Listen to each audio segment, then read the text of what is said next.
Assalamualaikum warahmatullahi wabarakatuh. Salam sejahtera bagi kita semua. Di video kali ini merupakan pertemuan ke-10 dalam mata kuliah perilaku konsumen terkait dengan elemen-elemen dasar perilaku konsumen dalam aspek afeksi. Bersama saya, Anissa Fitri SPMSI, dosen dari program studi Agribisnis Pangan Politeknik Negeri Lampung. Apabila kita melihat dari gambar ini bahwa ada orang yang berbicara bahwa sikapnya melihat suatu produk itu ada excellent, kemudian ada yang berbicara juga good, ada yang berbicara nice, ada juga yang bilang like, ya. Sehingga sikap konsumen itu merupakan ungkapan perasaan konsumen tentang suatu objek apakah disukai atau tidak. Sikap juga menggambarkan kepercayaan konsumen terhadap atribut dan manfaat dari objek tersebut. Kemudian, contoh sikap itu apa? Misalnya aja Honda Beat. Sikap saya apabila melihat Honda Beat itu cenderung ke arah irit bensin. Ya, sehingga saya kalau merekomendasikan ke orang biasanya kalau mau irit bensin itu menggunakan merek Honda, ya. Kemudian saya menaiki mobil Mercedes-Benz. Nah, image saya, sikap saya ketika menaiki Mercedes-Benz itu saya merasa mewah karena Mercedes itu merupakan salah satu mobil mewah, ya. Kemudian sikap saya ketika melihat Metro TV, yang muncul yang pertama kali adalah Metro TV adalah berita. Nah, ini merupakan contoh-contoh dari sikap kita terhadap produk tersebut. Bagaimana? Kemudian, sikap itu juga memiliki objek. Kita lihat dari gambar ini. Ada seorang perempuan pergi ke supermarket, kemudian dia membeli produk makanan ringan. Dia melihat dari segi kualitas kemasan, warna, harga, kemudian bentuknya itu bagaimana. Sehingga sikap itu juga mendefinisikan mempunyai objek yang jelas. Nah, objek yang jelas itu maksudnya bagaimana? Objek yang terhadap suatu barang dilihat dari produk, merek, iklan, harga, kemasan, dan penggunaan. Kemudian, perilaku konsumen menggambarkan sikapnya. Kita lihat dari ketiga orang ini. Dia memakai baju warna merah, sepatu merah, tas merah, ya. Hal ini menunjukkan apa dari cara mereka menggunakan pakaian? Berarti bisa kita simpulkan secara tidak langsung mereka itu menyukai warna merah, ya. Nah, wanita bercelana warna merah menunjukkan sikapnya suka terhadap warna merah. Kemudian ada juga orang yang berpendapat terkait dengan warna merah ini, ada yang positif, ada yang negatif. Sehingga sikap seseorang juga bisa berpengaruh positif, bisa berpengaruh negatif, dan berpengaruh netral, ya. Jadi apa yang kita pakai, kita gunakan bisa menggambarkan dari perilaku konsumen, ya. Perilaku konsumen menggambarkan sikapnya. Kemudian karakteristik sikap. Karakteristik sikap itu dibagi menjadi dua. Ada resistensi sikap, ada persistensi sikap. Resistensi sikap menunjukkan seberapa besar sikap seseorang dapat berubah. Misalnya saja ada seorang perempuan sakit perut. Dia sangat benci sekali dengan jamu dari kunyit. Nah, kemudian dia bertemu dengan orang yang juga pernah mengalami sakit perut yang sama. Kemudian orang tersebut bercerita bahwa dengan minum jamu kunyit ini dia dapat sembuh. Kemudian dia mau tidak mau harus minum jamu kunyit ini. Ya, yang tidak suka harus jadi suka. Ternyata setelah minum jamu ini sekali, perutnya merasa enak. Nah, sehingga ketika sakit lagi, ya suka tidak suka dia harus minum jamu ini, ya. Nah, itulah yang disebut sebagai resistensi sikap. Nah, resistensi sikap yang paling tinggi dan biasanya jarang sekali bisa berubah, yaitu terkait dengan keyakinan agama. Keyakinan agama itu cenderung resistensi yang paling susah untuk berubah, ya. Kalau misalnya saya suka daging kambing, kemudian saya kena darah tinggi, kemudian kata dokter saya tidak boleh makan daging kambing, saya menghindarinya, nah itu bisa berubah jadi yang suka daging kambing jadi tidak suka. Nah, itulah yang disebut resistensi sikap. Kemudian ada yang disebut sebagai persistensi sikap. Persistensi sikap merupakan karakteristik sikap yang menggambarkan bahwa sikap akan berubah dengan berlalunya waktu dan situasi yang berbeda. Misalnya saja saya gambarkan dengan dua orang ini. Yang perempuan sangat menyukai durian, kemudian tinggal di suatu daerah yang sangat banyak duriannya. Depan rumah ketemu langsung ada durian. Kemudian laki-laki ini tidak suka dengan durian. Nah, mereka kemudian menikah dan tinggal satu rumah. Mau tidak mau laki-laki ini karena udah lihat depan rumahnya ada durian, menjadi apa? Setelah melihat dia juga sering makan durian, jadi suka durian. Mau tidak mau dia juga menjadi suka makan durian. Contoh lainnya misalnya, saya itu tidak suka yang namanya ikan misalnya. Kemudian saya pindah ke daerah yang ada misalnya di dekat laut. Di situ tidak ada daging, kemudian ayam dan sebagainya. Mau tidak mau setiap hari saya harus ketemu ikan.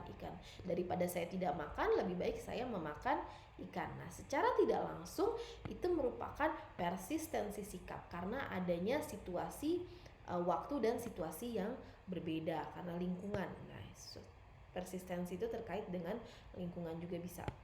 Ya, kemudian bagaimana sih mengubah sikap konsumen?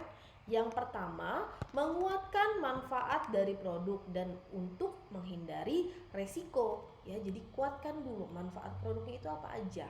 Ya, harus banyak manfaat. Kalau misalnya kita cuma bikin beberapa manfaat, yang penting itu tercapai manfaat tersebut ya. Kemudian yang kedua, meningkatkan perasaan ego dan ekspresi diri konsumen.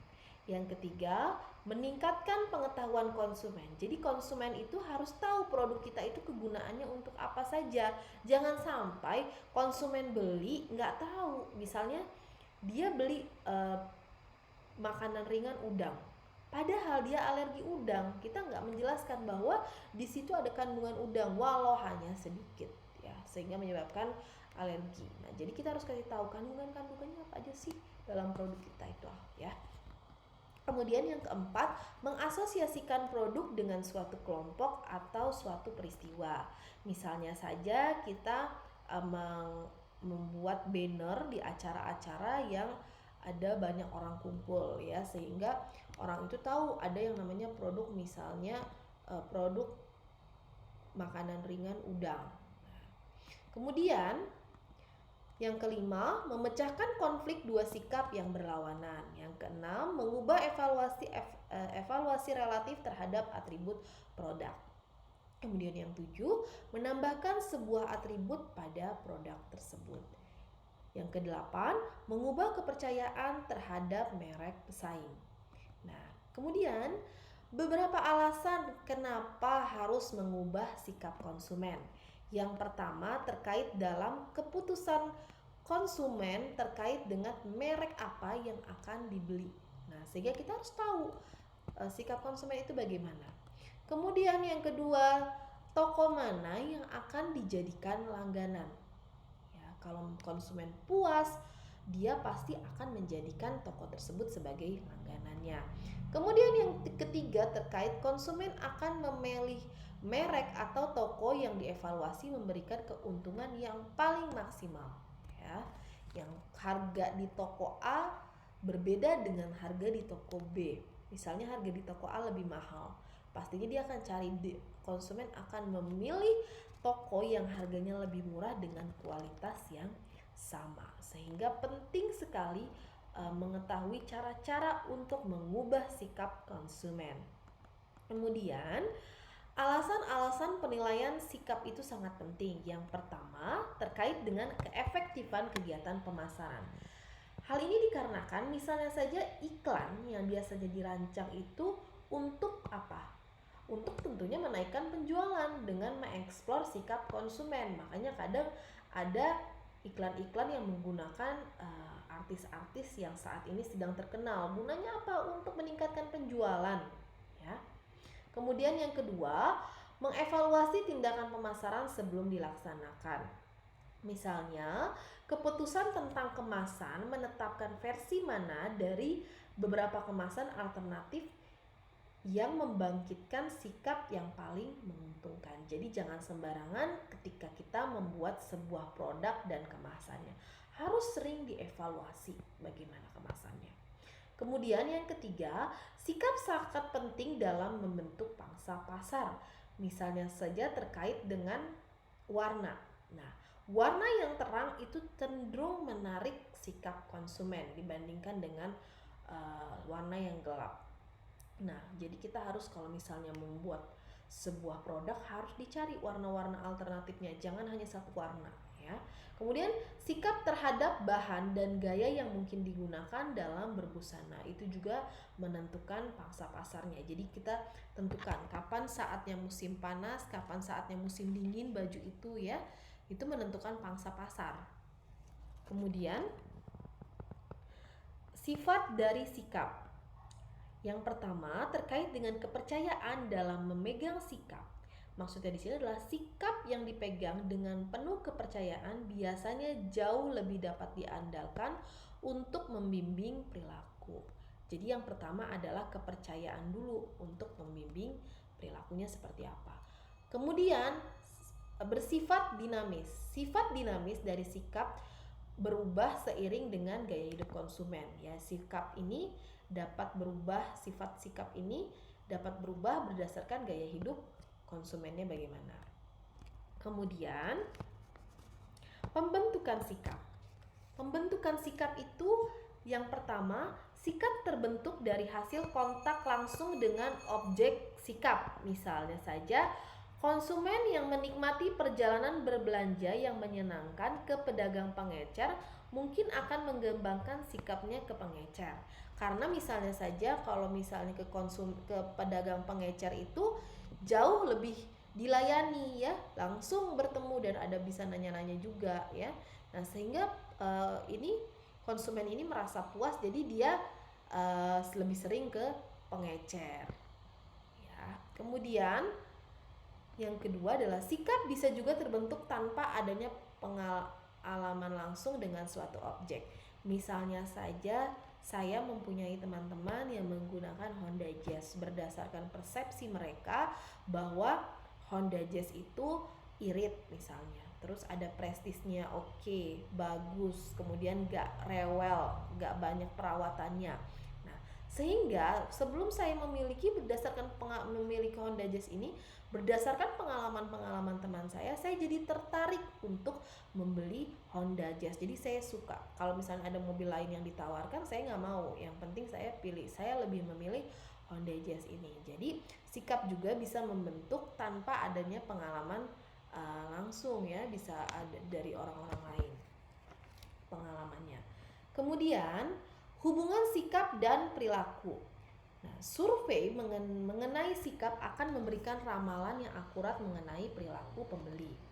Nah, misalnya saja gambar ini, ada seorang SPG yang menawarkan produk minuman kepada pelanggan ya. Ini merupakan salah satu contoh dari perusahaan yang ingin memperkenalkan produk minuman baru untuk mengetahui apakah produk-produk dari minuman baru tersebut mendapatkan peluang pasar di peluang pasar ya untuk di konsumen.